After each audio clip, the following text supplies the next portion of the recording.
So jumping in here. Ooh, come on, there we go. So a little bit about me. Name's Allie Muller. I publish under Alexandria Muller, though. I use she, they pronouns, and I'm a PhD candidate in STEM education here at the University of California, Santa Barbara. If you want to reach out to me after this presentation, I'm always available for questions or feedback. That's my email there. Just shoot me an email and I'll get back to you as soon as I can. We are in the fifth part of the amazing NARST writing series. So hopefully you've been able to attend the other four.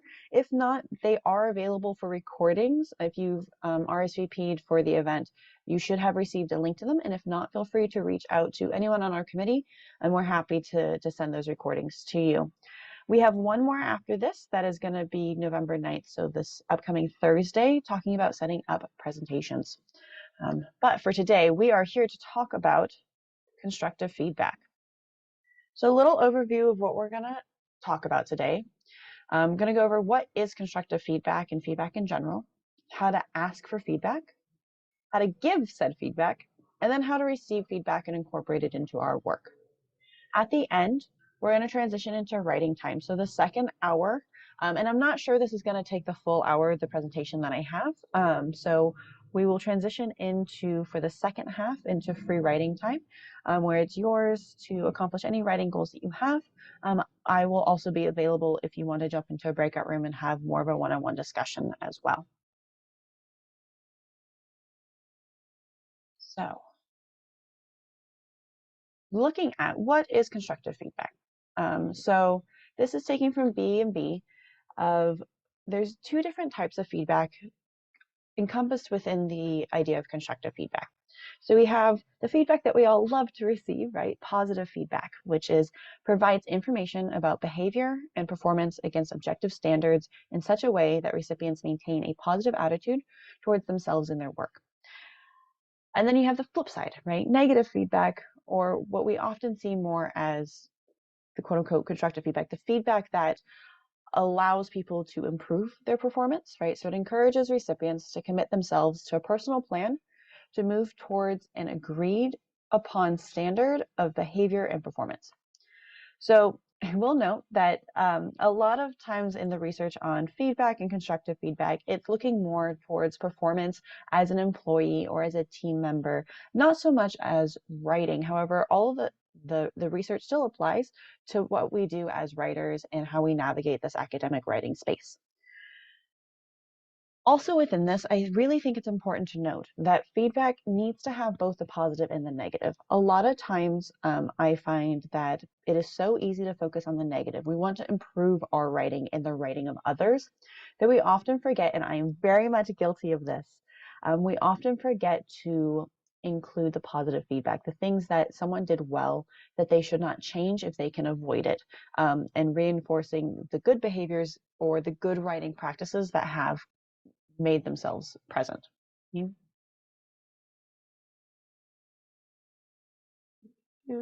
going. My goodness, so many things on Zoom. Okay, so why do we give feedback?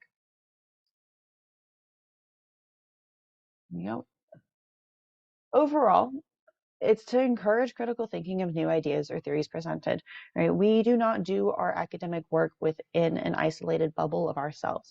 And while writing oftentimes can feel that way, it's really helpful to bounce ideas off of other people, and especially once those ideas are in writing, because at that point it's a concrete outline of what we're thinking and how it's going to be received by other people who don't exist in our brains and have the expertise that we have. It's to challenge scholars to clearly communicate their ideas.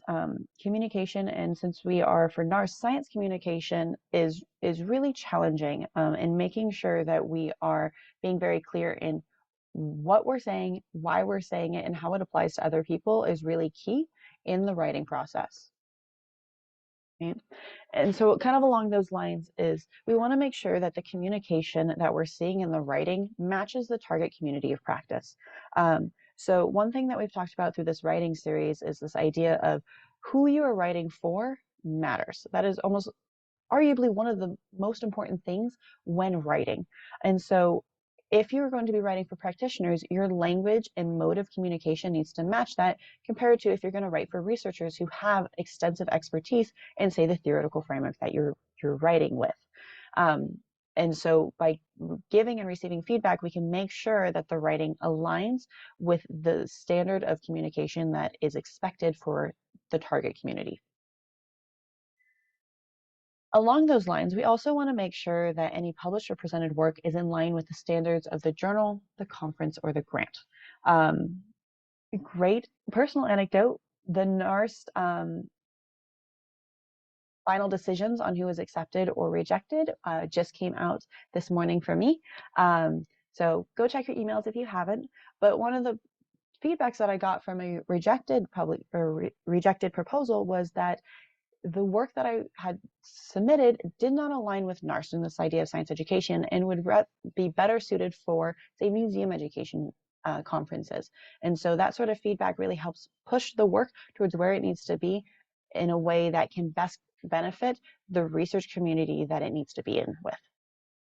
And then also, it can help provide additional connections that authors may not have thought about. We often get so siloed in our writing and go down these deep rabbit holes that are really awesome, but we may be missing other connections that other people will be able to form because they have different types of expertise, or they've been reading a different journal than maybe we have. And then ultimately, it's to support the success of our colleagues in the field.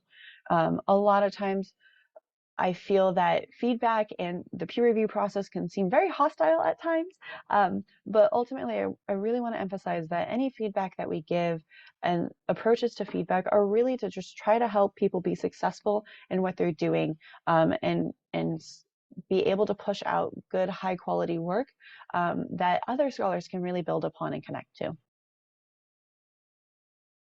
So transitioning, how do you ask for feedback? Can be a little daunting sometimes, almost like asking someone to read your soul, and it can be very intimidating. So the first and foremost thing to keep in mind is we want to be intentional with who we are requesting feedback from. So for example, if you are working on an article for, say, JRST, you're probably going to want to ask for feedback from a more senior scholar who has experience working with JRST, has read JRST, or is familiar with the type of writing that is used in that journal, right? You're not going to necessarily want to ask someone who doesn't necessarily do science communication or science education work, because they are not going to be as, again, familiar with the norms that are expected of that journal and of that research community, right? But on the flip side, if you're doing work for, say, your dissertation, being intentional of which person on your committee are you asking for help for. For example, you probably have someone on your committee that is intentionally picked because they are an expert in the type of methods that you want to use. And so taking the method section to them to really make sure that it's clear, it's understandable, and then it's following the expected norms of how we talk about those types of methods. But then maybe you want to take your findings section to a different member of your committee because they are more in tune with, say, the community that you were working with, right? So being very intentional about who you're requesting feedback from.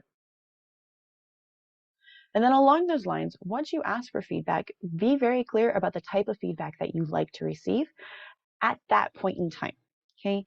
A personal example is early on in my graduate career, I had sent my advisor a paper that I was trying to publish. I was like, can you give me feedback on this? Kept it nice and open-ended. But this was a sacrificial second draft, right? So it was ready for feedback, but I was nowhere near ready for copy edits. And she sent it back with a ton of copy edits, corrected a lot of my grammar and word choice, which was not exactly what I was looking for at the time. I really wanted to make sure that my ideas were clear, that my findings were clear, and that the story that I was telling made sense and really aligned with the data that we had been looking at together, right? So when you send a request for feedback, being very clear of, this is what I want you to look for, this is why I want you to look for that. Okay?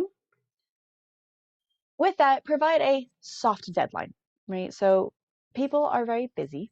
and making sure that when you ask for feedback that you're setting it within a set parameter of time that you would like to receive that back by. However, I say soft deadline because we always want to lead with grace and we're asking people for help. So being flexible in that deadline whenever possible is helpful. Also, making sure that we have a system for how you'd like feedback to be delivered that works for both of you. Okay. This can look different depending on who you're asking feedback from. For example, when I'm providing feedback, I very much prefer people to put their documents into Google Doc and share that with me so that I can make suggestions and comments easily on the page that they can then see and accept or reject as needed.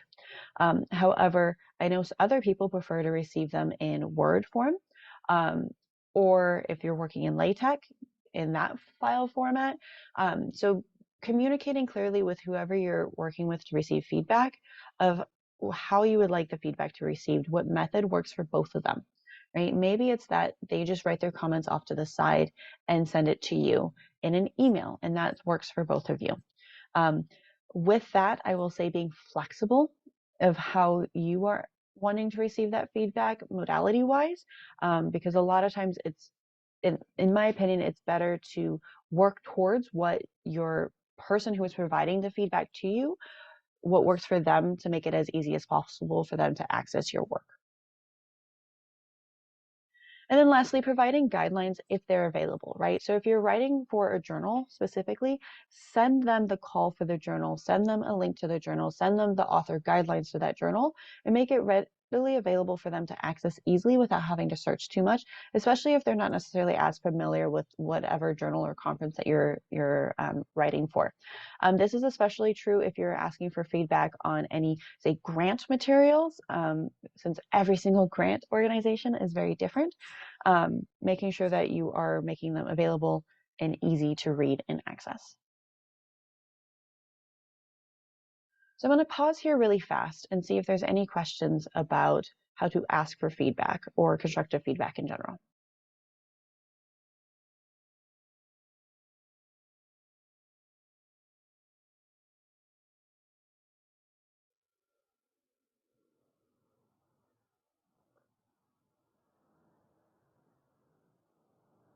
Yeah, Catherine. So I guess one question I had, you talked about like a soft deadline and such, but when it's somebody who's in a position of power compared to you, I don't know. I just don't understand how to hold somebody to a deadline. I give it to someone, they say they'll get it back to me. I'll read through it over the weekend and we can talk early next week. I wait for an email back. I don't get an email. I follow to, I send an email, let's have a meeting, and 3 weeks have gone by. And so, I mean, then that's a specific situation that happens with somebody who has said, yeah, just give me a draft. And so like within those power dynamics, navigating that, I guess that's just my question. What has worked for people in that? Yeah, no, fantastic question, is definitely something that comes up pretty regularly, unfortunately, and is hard to navigate.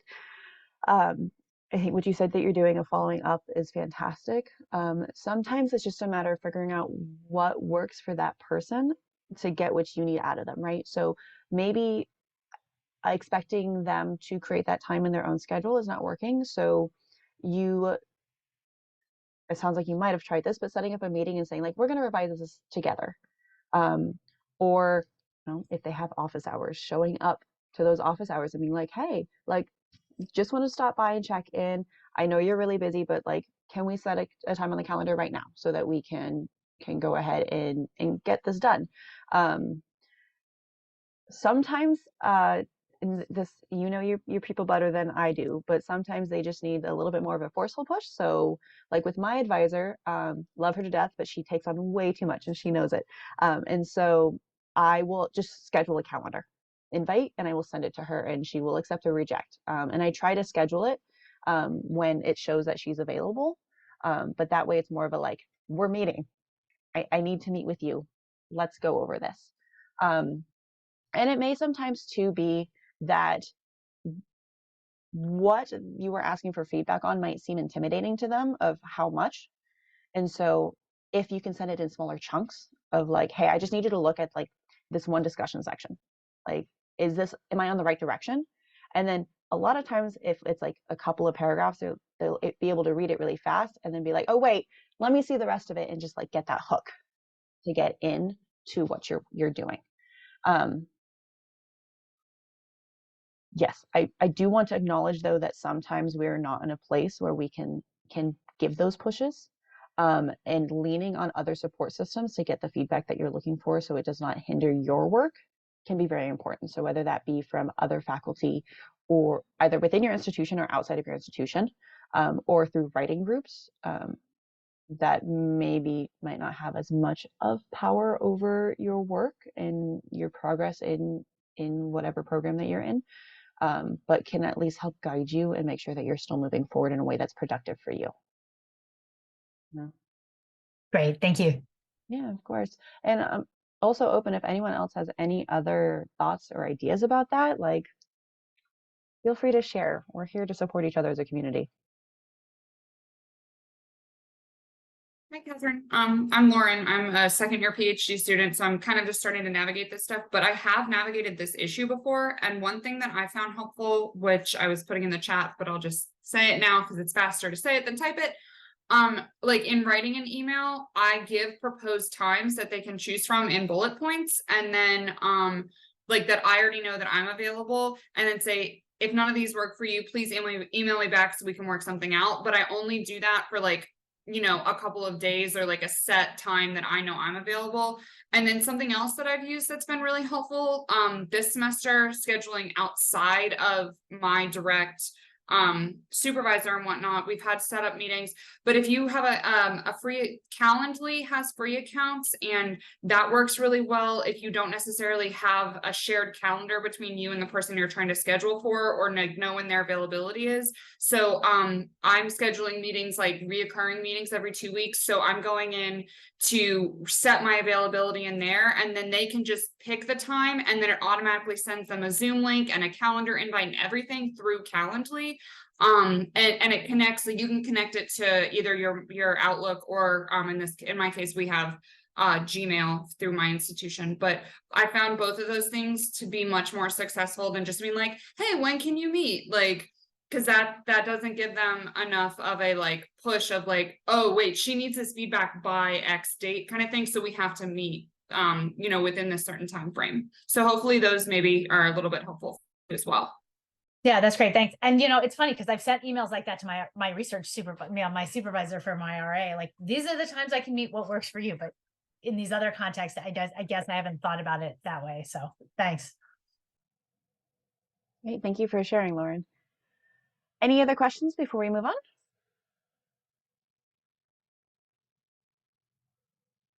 That's great. Okay. So moving on to how do we give feedback? So one framework that I've come across is this idea of A, B, C, D, E, F, G, I, S, or is. And so I will preface this with, it is a great way to approach giving feedback, and a good way to think about how we give feedback. However, it is traditionally applied more in behavioral and work settings. So some of it may not necessarily feel like it directly applies to your writing, but overall, it's a great framework. So starting with A is the amount of information that we're giving. Whenever we're providing feedback to people, we want to make sure that we're not overloading and dumping everything that we know onto these people that we're trying to provide feedback to. So being very intentional about what we're sharing and how we're sharing it can be really helpful to make sure that our feedback is clear, and well communicated. Thinking about what the benefit to the authors is going to be, right? So if we're providing feedback on a conference proposal, say, then making sure that the feedback that we're giving is going to help them improve their presentation if it gets accepted, right? At that point, we don't really care about the writing itself because they're not going to publish the exact proposal that they had submitted, but we care about how their findings are being communicated, the connection to the research conference community, maybe if there's any questions about their framework or their methods that really need to be made clear when they're giving their presentation, and being clear about that and trying to make sure that the benefit of the feedback is clear for how it will be used in the future moving forward. Making sure that we're trying to change behaviors, not personalities. This might seem a little bit weird in writing, but it's we're trying to improve the writing, trying to improve our communication as researchers. We're not trying to change individuals. So I think when providing feedback, it can be really hard sometimes to get caught up in theoretical differences, which is okay if that's the communication style that you all have with whoever you're working with, and you're at that level of trying to work through theoretical disagreements. But if the feedback needed is on the writing and the communication itself, making sure to be very clear that you're focusing on how the writing can be improved, and not making it a personal attack. One way to approach giving feedback can be to use descriptive language. And so what this can look like is, I noticed that the authors mentioned X framework at the beginning of the paper. However, this framework was not revisited in the finding section, right? So it's making observations about what was done, not necessarily saying instead like, the authors mentioned this framework, but then they never used it again, right? So that's more of a judgmental sort of language rather than just a noting of like, this came up here, but it wasn't here. And then following it up with the changes of like, if I noticed that the authors introduced framework X at the beginning of the paper, and I did not notice it followed through the rest of the paper, which I think would be very beneficial to helping strengthen the overall argument. Right? This one, not so much for us in terms of like peer-reviewed feedback, but when you're working with advisors, or if you're working within your doctoral programs, keeping in mind what environment that you're giving the feedback in can be really key. So for example, I was sitting in a dissertation defense that was public.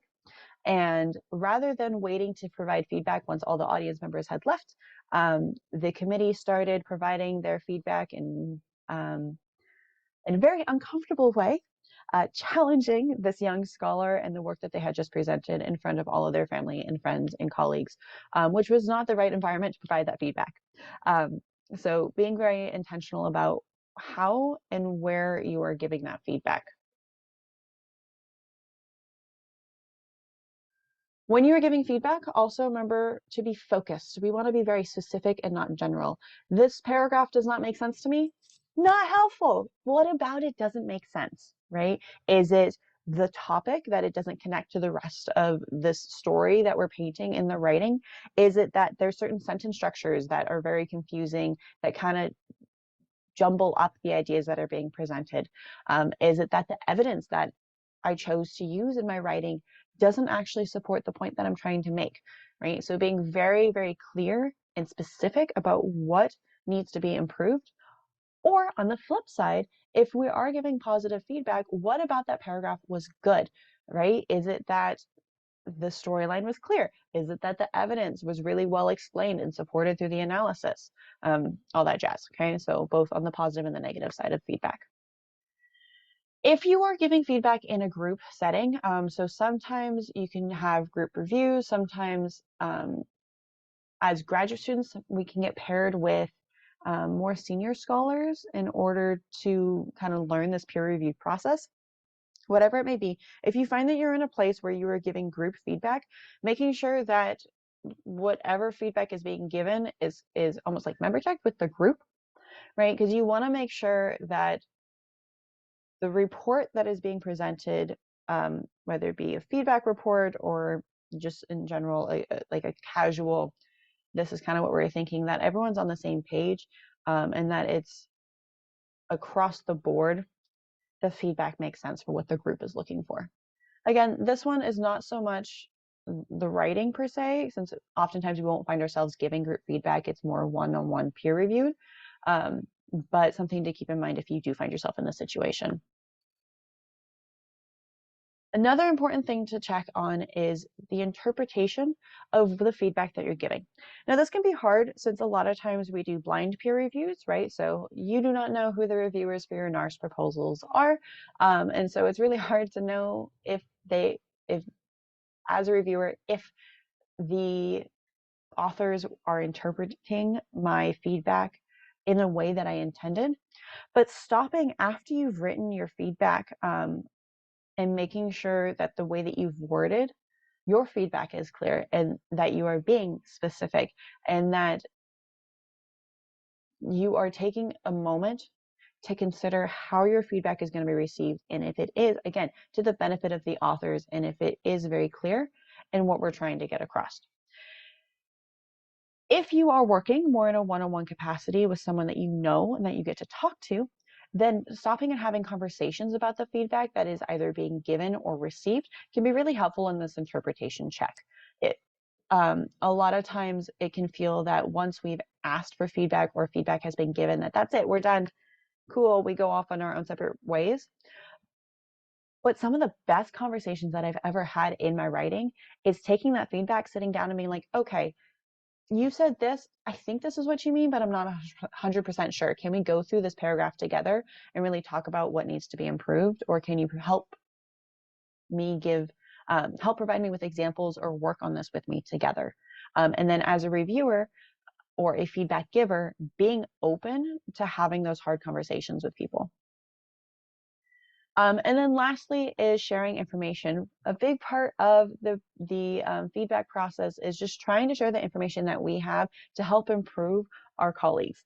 And so making sure that we are being readily available and not gatekeeping any information that we have, right? So if there is an article that you think would be really beneficial, taking the time to really plug that in and share that citation in there. Some of the worst feedback I've gotten sometimes is like, you need more citations, or you should go look at this vague idea, right? And so that doesn't give me really a direction as a writer to look at, especially as a younger scholar, right? So as we move forward of giving feedback to other people, we want to make sure that we are kind of, if we have the bandwidth, taking that extra step in order to provide very clear and helpful directions and information that we might have that could benefit our colleagues. So looking more specifically at conference proposal reviews, this is very timely with the NARST proposal reviews just having come out. But the goal for conference proposals is to support authors in preparing their presentations for the conference or improving proposals for the future submission. So key thing to note within this is that it's not a criticism of the writing. I had mentioned this a little bit earlier, but conference proposals, they're already written. They're not going to go back and rewrite the proposals. Yes, they should be improving upon them and expanding them for the final papers that they upload to the repository, if it's ARA, or for NARST if they decide to publish it in the proceedings. But ultimately, conference proposal, the purpose of it is not to critique the writing and to improve the writing. We are working to critique the way that the information is being presented and help improve the story that's being told or ask questions that the authors will probably come across that need to be answered when they're giving that presentation. One thing to note too is that you want to, as you are rating, so for those who have not had to review conference proposals yet, a lot of times what happens is that you are given a section or a criteria. You are asked to rate it. So for NARST, it's on a scale of 1 to 5. And then you're asked to provide feedback on that rating. And this is where the being very specific comes really into play and is the most helpful when helping authors to improve their conference proposals and their presentations, right? So if you give, say, a 3, being very specific of like, in this section, you talked about, let's say you did semi-structured interviews, right? But I want to know, how did the framework play into that semi-structured interview development? What was the timing of those semi-structured interviews? Why did you decide to do semi-structured interviews if they didn't justify their methodology within the proposal? And then along those lines of, if you're looking at the analysis, like what would you have wished to have seen about the analysis that might have helped strengthen the overall proposal? On the flip side, if you do rate it high and there's good stuff, again, being very, very clear about what was really good, right? Don't forget that positive feedback. It can just be a sentence or two, but remember, there are humans at the other side who are receiving your feedback, and it can be really demoralizing to only receive that negative feedback of, yes, I think we all recognize that we need to grow as writers, but receiving that little bit of like, hey, this part is really, really good. I really appreciated how clear you were in this idea, or I really appreciated these references that you brought in to help support your argument, can really just help keep up the encouragement of our fellow colleagues. Also note that even though there are the individual sections within the NARST, like the NARST reviews that you can give, there's also oftentimes at the end an area where you can give overall summary comments as well. And I find a lot of reviewers don't use that area, but if there is something across the proposal overall that does not necessarily apply to a specific section of the criteria, feel free to use those sections. And it can be really helpful to be given more of this like high level, big picture feedback from reviewers as well. And lastly, sometimes there are chair only comments.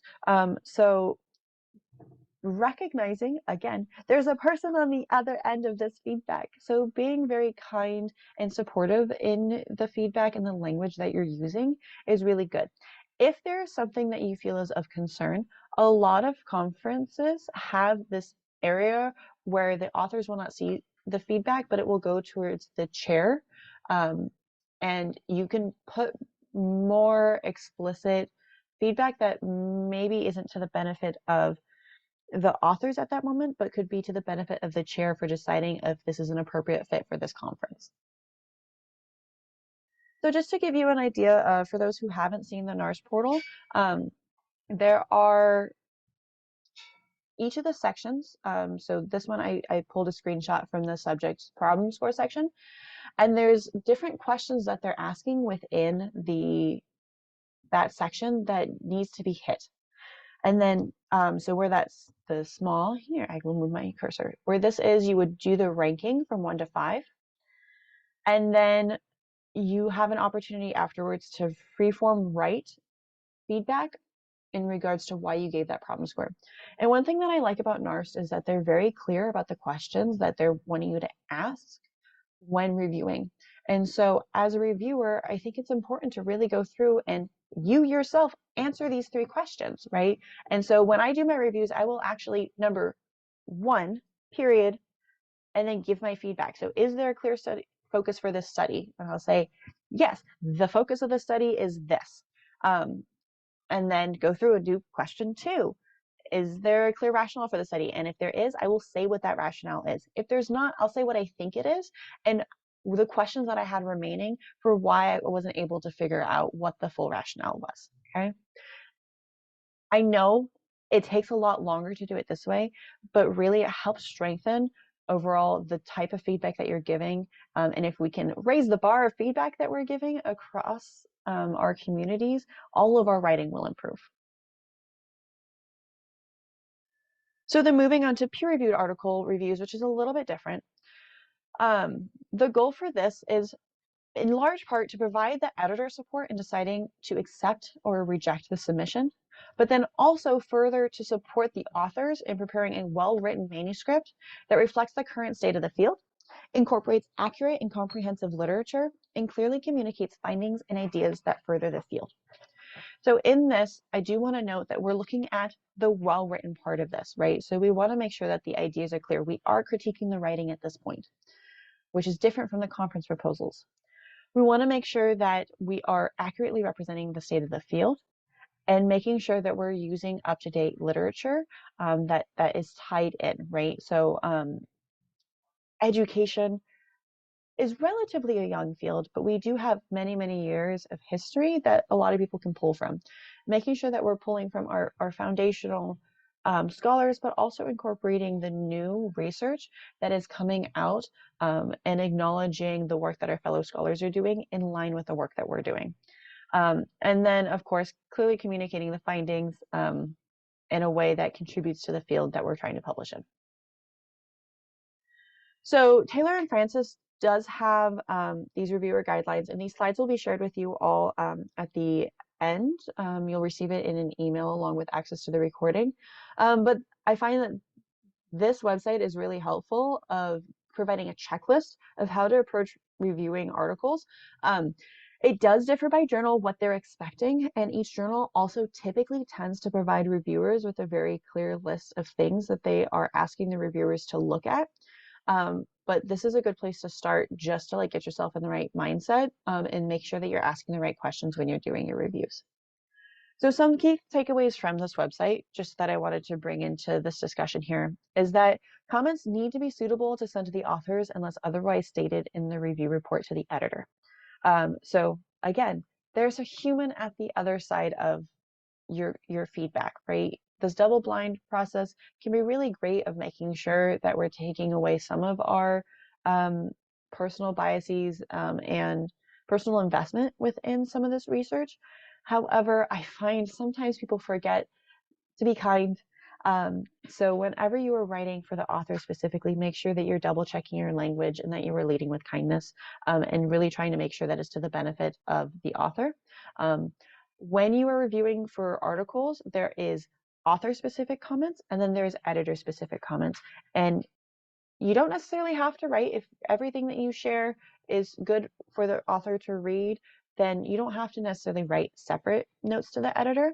I find that my reviews to the editor are different in that it speaks specifically to how good of a fit the article is to the journal itself, whereas my comments to the author are more so on the writing and the communication of ideas and my interpretation of those ideas. It is okay as a reviewer to come in and say, I'm not enough of an expert in this area, so I wasn't able to properly assess whether this was an appropriate, say, framework, right? You can say that it was applied well, but maybe you're not as familiar with that work and you don't have the bandwidth to go and do your own research on it. That's okay, and is important to note when you are doing your reviews. Within peer review for articles, you don't necessarily need to do copy edits. That is the editor's job once all of the major revisions have been made. But they are helpful, and if you are the type of person who likes to do it, by all means, I love receiving copy edits because it's nice to see that things are being caught to help improve the overall piece. And then also, if you disagree with the author, make sure that you're allowing them the opportunity to argue their case and use substantial evidence to support themselves. So we're not always going to agree with the points that our scholars, our fellow colleagues are trying to make, and that's okay. That's the beauty of academia, is that we can intellectually disagree with each other and use evidence to engage in these debates. As a reviewer, it is not your job to decide whether the article is right or wrong. It is your job to make sure that there is sufficient evidence backing up the claims that are being made, that it ties to the existing literature and is situated well within the field. And so I know it can be hard sometimes to kind of take that step back, but really keeping in check kind of your emotional response to the article. And if you do disagree, then engaging in academic debate once that article is published. And then, of course, making sure that you address all aspects of the reviewer criteria. They are provided for a reason, so make sure that you are ticking all those boxes. And then, as always, in any feedback that we give, be detailed and specific. This is a template of how I like to provide my feedback. Some people will just write like a long list of feedback, and I find it can get really easy to be lost in what the feedback is. And so I actually have a template, and this link will be in the slides that will be shared with you as well. But I go through section by section, I will write a summary of my interpretation of the writing. I find that this can be really helpful for authors to know how their work is being interpreted, and make sure that what they think they're communicating is actually coming across. Can be really good feedback to receive. And then section by section, the feedback or any questions that you have, things that went really well that you really enjoyed. And then at the end, we'll often write like a paragraph, just giving overall, this was my view of this paper or proposal, and how I think it went. So before we move on to the next section, I'm going to go ahead and pause here again and see if there's any questions about giving feedback before we move on to receiving feedback.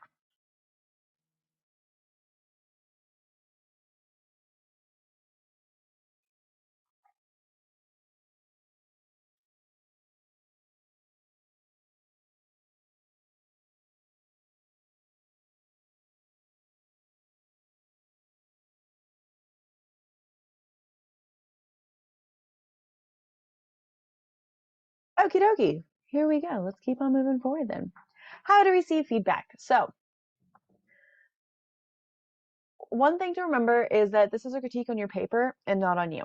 I know that we can get very invested in our writing, and it's very important to us. We're spending so much time on it that it can be hard sometimes to not internalize the feedback as a critique on how you are as a scholar, or kind of letting that imposter syndrome come into play. And I recognize that, but it's important to take that step back and remember, like, you've written good stuff, and this is just one of the steps in order to make the good stuff that you've written even better, right?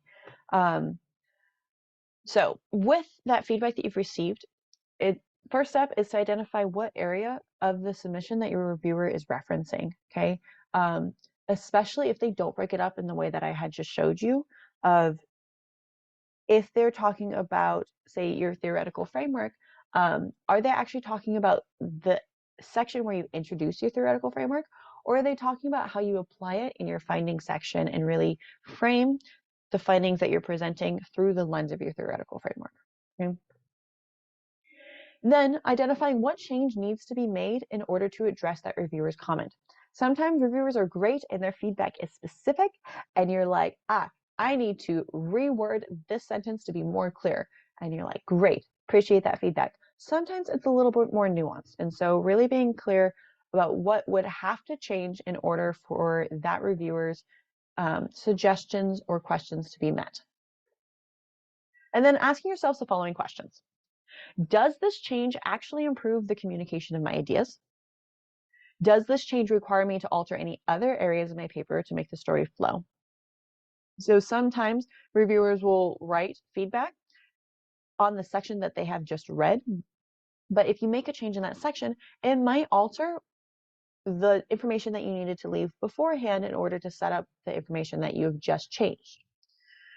And then, is there any additional information needed for the reader in order to support the understanding of this change? And does this change still allow me to hold integrity as an author and a researcher?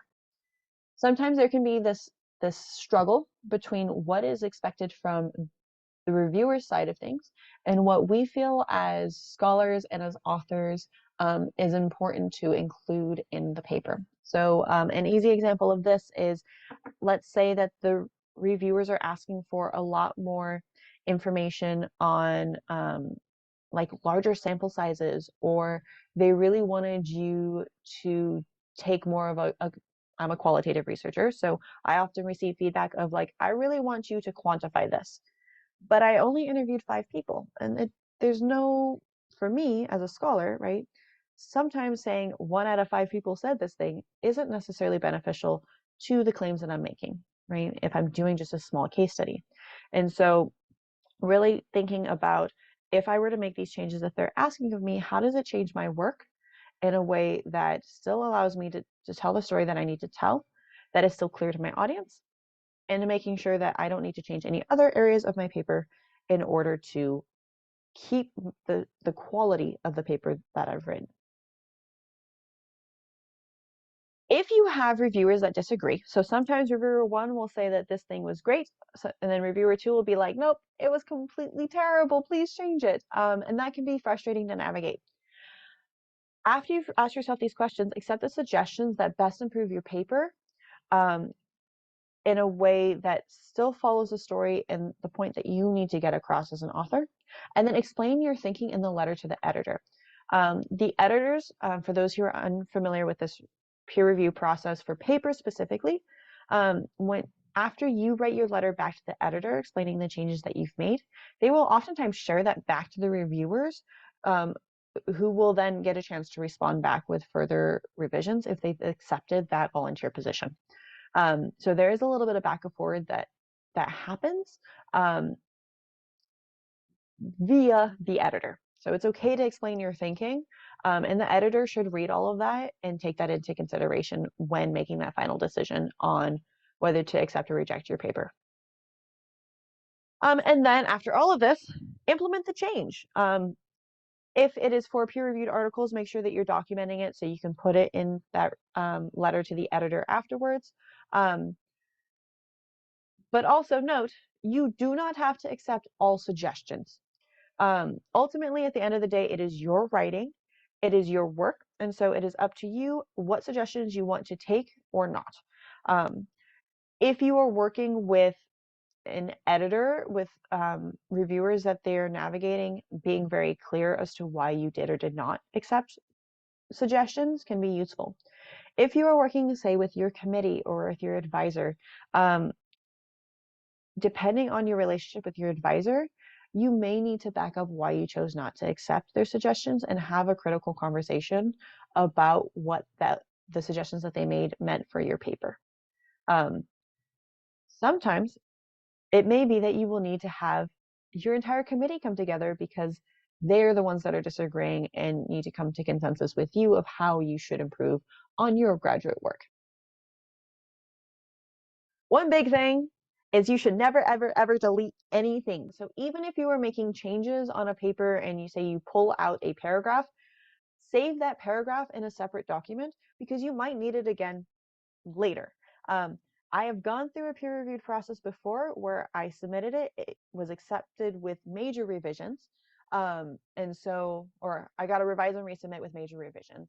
I completely rewrote the paper, took out a bunch of stuff, resubmitted it, and then the reviewers came back and were like, oh no, you really need to include this part that is missing, which happened to be one of the paragraphs that I removed. And so I was able to use that writing back into my final submission that was accepted. Another way to think about this too is all writing that you do is good writing that can be used at some point. It just might need to be improved upon a little bit. And so keeping kind of the stash of discarded writing can be helpful as you move forward as an author. Here's another template that again will be available to you via the slides of how I like to respond to reviewer feedback when going through the journal peer review process. I'll write which reviewer I'm responding to. I will copy and paste their comment and suggestion so it's very clear of what I'm responding to, and then I'll write out my response. And that response can be an explanation as to why I did not make that change. It could be a documentation of what the change was. So if they asked for me to rewrite a specific sentence, I will say this sentence was rewritten as, and then in quotes, put the sentence that I rewrote. And this just really helps streamline that process and makes it helpful for the editors and the reviewers to see that you incorporated the changes that were made.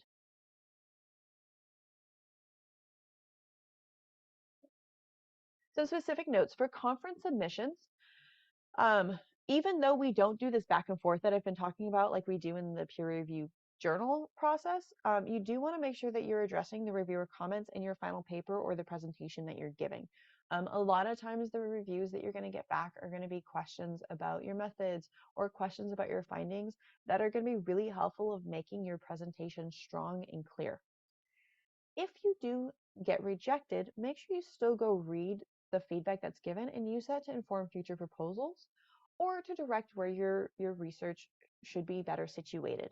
A lot of times I find that my rejected proposals get significantly more helpful feedback than my accepted proposals.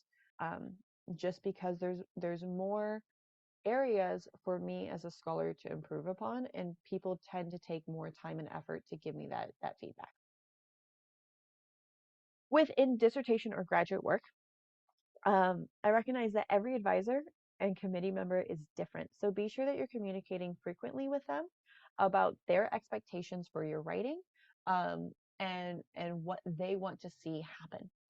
If you're receiving conflicting feedback between different members of your committee, it's okay to call a full committee meeting to have them discuss it with you. And oftentimes, your more senior faculty members will hash it out between them, if they're that passionate about what it is that they are providing you feedback on. If you find that that's not working, depending on your department, sometimes it's okay to just default to your chair, and ask them to kind of be on your side and help support you through the process of working with your committee through that feedback. Also recognizing that, again, everyone has different advisors and different levels of support within their committees. So being very reflective about where you are at in your support system, and who you can kind of have your back when navigating conflicting feedback. And then lastly, this kind of sucks, but remember, your committee and your advisor probably aren't reading the whole thing that you're sending them every single time. If you send them a chunk of your dissertation, there's a good chance that they either don't fully remember what they've read in the past, are getting it confused with other work that you've done before and shared with them, or other work that they're doing, or are just not in the mindset or bandwidth in order to really critically, deeply dive back into what you've been sitting in deeply for months, if not years. And so this can be really helpful of being clear of exactly what type of feedback you are looking for, being very clear of how you want to receive that feedback. And then if there are any places where you receive feedback that you're like, but I did this, did you not see it? Ask. Don't be afraid to ask questions if you have a dynamic that supports that, and get clarification on the feedback that you're receiving.